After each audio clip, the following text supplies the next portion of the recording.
Friends, welcome to Nithyashree's home flavour YouTube channel.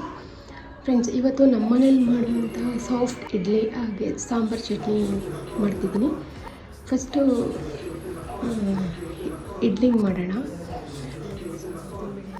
ಯಾವ ರೀತಿ soap ಮಾಡಬೇಕಂತ ಫಸ್ಟು ಮೆಜರ್ಮೆಂಟ್ ತಿಳಿಸ್ಕೊಡ್ತೀನಿ ನಾನು, ಅದನ್ನು ಹೇಗೆ ಸೋಪ್ ಮಾಡಬೇಕಂತ.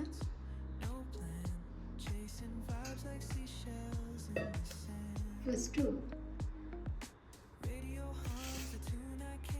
ಎರಡು ಬೌಲ್ ಹಾಕ್ತಿರೋತಾ ಇದ್ದೀನಿ.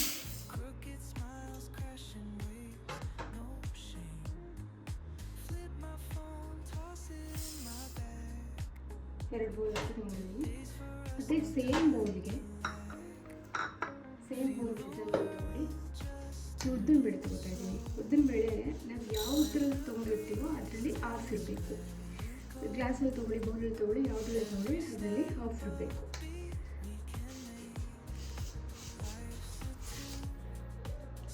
ಹಾಫ್ ಬೌಲ್ ತೊಗೊಂಡಿದ್ದೀನಿ. ಹಾಗೆ ಮೆಂತ್ಯ ತೊಗೊಂಡಿದ್ದೀನಿ, ಒಂದು ಅರ್ಧ ಸ್ಪೂನಷ್ಟು ಮೆಂತ್ಯ ತೊಗೊಂಡಿದ್ದೀನಿ.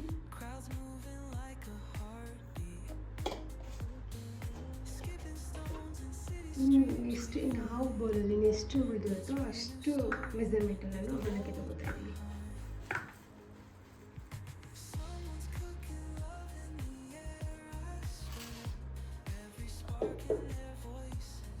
ಇಷ್ಟನ್ನು ಅಕ್ಕಿ ಜೊತೆನೇ ಹಾಕಿ ವಾಟರ್ ಆ್ಯಡ್ ಮಾಡೋಣ.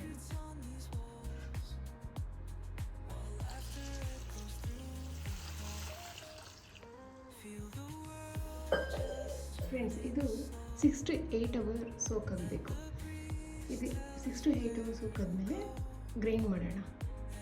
ಓಕೆ, ಗ್ರೈಂಡ್ ಮಾಡೋದು ತೋರಿಸ್ತೀನಿ ಯಾವ ರೀತಿ ಗ್ರೈಂಡ್ ಮಾಡಬೇಕು ಅಂತೇಳಿ. ಫ್ರೆಂಡ್ಸ್, ಇವಾಗ ಒಂದು 7 hours ಬಂದಿದೆ. ಇವಾಗ ಇದನ್ನು ಗ್ರೈಂಡ್ ಮಾಡಿ ತೋರಿಸ್ತೀನಿ ಯಾವ ಕನ್ಸಿಸ್ಟೆನ್ಸಿಲಿ ಇರಬೇಕಂತ.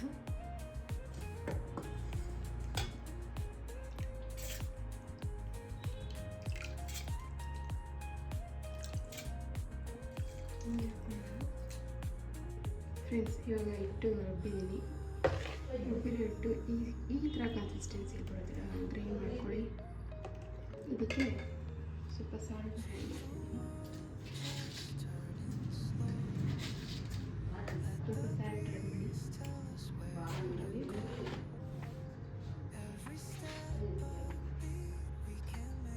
ಒಂದು ಸ್ಪೂನ್ ಶುಗರ್ ಆ್ಯಡ್ ಮಾಡ್ತೀನಿ. ಮಿಕ್ಸ್ ಮಾಡಿ ಇದನ್ನು ಸೌಟಲ್ಲಿ ಮಿಕ್ಸ್ ಮಾಡೋದಕ್ಕಿಂತ ಬೆಟರ್ ಕೈಯಲ್ಲಿ ಚೆನ್ನಾಗಿ ಮಿಕ್ಸ್ ಮಾಡಿ, ಯಾಕೆಂದರೆ ಫರ್ಮೆಂಟೇಷನ್ ಆಗುತ್ತೆ. ಕೈಯಲ್ಲಿ ಮಿಕ್ಸ್ ಮಾಡಿ 7 to 8 hours ಬಿಡಬೇಕಾಗುತ್ತೆ. ಬಿಟ್ಟ ನಂತರ ಇಡ್ಲಿ ಬ್ಯಾಟರ್ ರೆಡಿ ಆಗುತ್ತೆ.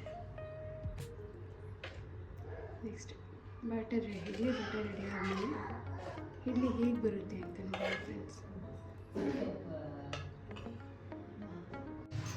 ಫ್ರೆಂಡ್ಸ್. ಇವಾಗ ಬ್ಯಾಟರ್ ರೆಡಿ ಇದೆ. ಇಡ್ಲಿ ಬ್ಯಾಟರ್ ನೋಡಿ ಎಷ್ಟು ಇದು ಜಾಸ್ತಿ ಆಗಿದೆ. ಇವಾಗ ಇಡ್ಲಿ ಬ್ಯಾಟರ್ ರೆಡಿ ಇದೆ. ಇಡ್ಲಿ ಮಾಡ್ಬೋದು. ಇವಾಗ ಇಡ್ಲಿ ಮಾಡಿ ತೋರಿಸ್ತೀನಿ ಇಡ್ಲಿ ಹೇಗೆ ಸಾಫ್ಟಾಗಿ ಆಗಿದೆ ಅಂತ. ಫ್ರೆಂಡ್ಸ್, ಇವಾಗ ಇಡ್ಲಿಗೆ ಸಾಂಬಾರು ಮಾಡ್ತೀನಿ. ಸಾಂಬಾರಿಗೆ ಏನೇನು ಹಾಕೋತೀನಿ ಅಂತ ನೋಡೋಣ. ಸಾಂಬಾರಿಗೆ ಬೇಳೆ ಮತ್ತು ಟೊಮೊಟೊ ಎರಡು ಬೇಯಿಸಿಟ್ಕೊಂಡಿದ್ದೀನಿ. ನಾನು ಫಸ್ಟು ಗ್ರೈಂಡ್ ಮಾಡ್ತೀನಿ. ಟೊಮೊಟೊ ಮತ್ತು ಈರುಳ್ಳಿ, ಬೆಳ್ಳುಳ್ಳಿ, ಕಾಯಿ ಮತ್ತು ಖಾರದ ಪುಡಿ 2 ಸ್ಪೂನ್ ಹಾಕೊಂಡು ಗ್ರೈಂಡ್ ಮಾಡ್ಕೊತೀನಿ. ಇದನ್ನು ಒಗ್ಗರಣೆಗೆ ಇಟ್ಕೊಂಡಿದ್ದೀನಿ. ಒಗ್ಗರಣೆಗೆ ಏನು ಇಟ್ಕೊಂಡಿದ್ದೀನಿ ಅಂತಂದರೆ ಈರುಳ್ಳಿ, ಕರಿಬೇವಿನ ಸೊಪ್ಪು, ಜೀರಿಗೆ, ಸಾಸಿವೆ, ಕೊತ್ತಂಬರಿ ಸೊಪ್ಪು, ಬೆಳ್ಳುಳ್ಳಿ, ಒಣಮೆಣಸಿನ್ಕಾಯಿ ಇದಿಷ್ಟನ್ನು ಒಗ್ಗರಣೆಗೆ ಇಟ್ಕೊಂಡಿದ್ದೀನಿ. ಇದನ್ನು ಒಗ್ಗರಣೆಗೆ ಇಟ್ಕೊಂಡು ಫಸ್ಟು ರುಬ್ಕೊಬಿಡೋಣ. ರುಬ್ಬಕ್ಕೆ ಫಸ್ಟ್ ಹಾಕೋಬೇಕು.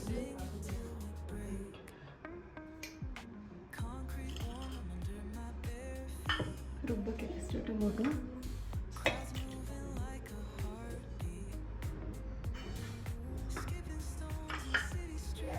ತೊಗೊಂಡಿರೋ ಈರುಳ್ಳಿ, ಬೆಳ್ಳುಳ್ಳಿ, ನೆಕ್ಸ್ಟು ಕಾಯಿ ತುರಿ ಇಷ್ಟು ಹಾಕ್ಕೊತಿದ್ದೀನಿ.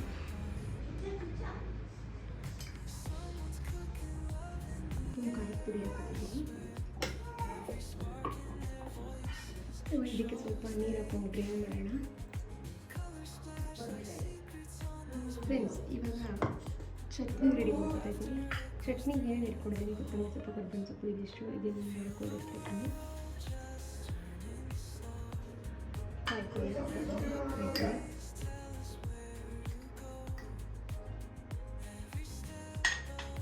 ಕಡಲೆ ಹಾಕ್ತೀನಿ 2 ಸ್ಪೂನ್, ಸಾಲ್ಟ್ ಹಾಕ್ತಿದ್ದೀನಿ,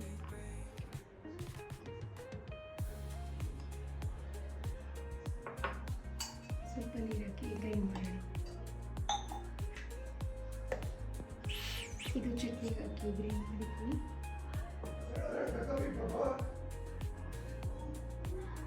ಫ್ರೆಂಡ್ಸ್, ಇವಾಗ ಸಾಂಬಾರಿಗೆ ಒಗ್ಗರಣೆ ಹಾಕೋದು ನೋಡೋಣ. ಫಸ್ಟಿಗೆ ಸ್ಟವ್ ಹಚ್ಚಿ ಒಂದು ಆಟ ಇಟ್ಕೊಂಡು ಆಯಿಲ್ ಹಾಕೋತೀವಿ. ಫಸ್ಟ್ ಆಯಿಲ್ ಹಾಕೋತಿದ್ದೀನಿ. ಫ್ರೆಂಡ್ಸ್, ಆಯಿಲ್ ಹೀಟ್ ಆದಮೇಲೆ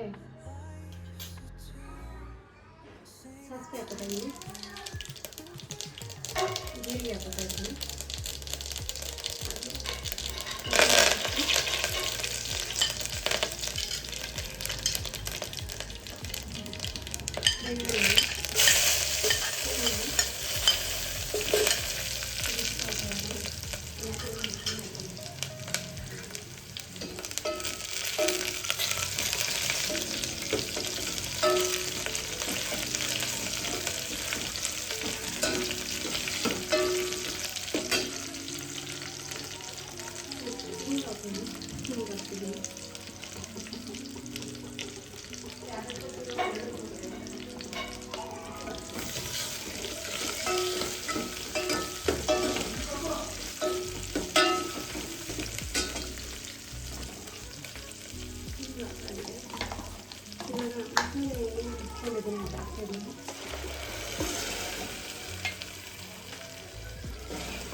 ಬೇಳೆ ಬೇಯಿಸಿಟ್ಕೊಂಡಿದ್ನಲ್ಲ, ಈಗ ಅದ್ರ ಜೊತೆ ಹಾಕ್ಬಿಡ್ತೀನಿ.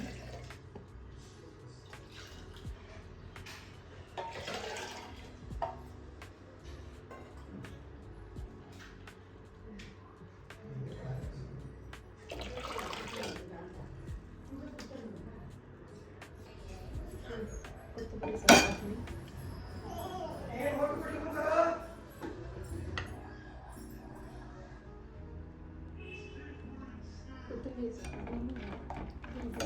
ಸ್ವಲ್ಪ ಬೆಲ್ಲ ಹಾಕ್ತೀನಿ.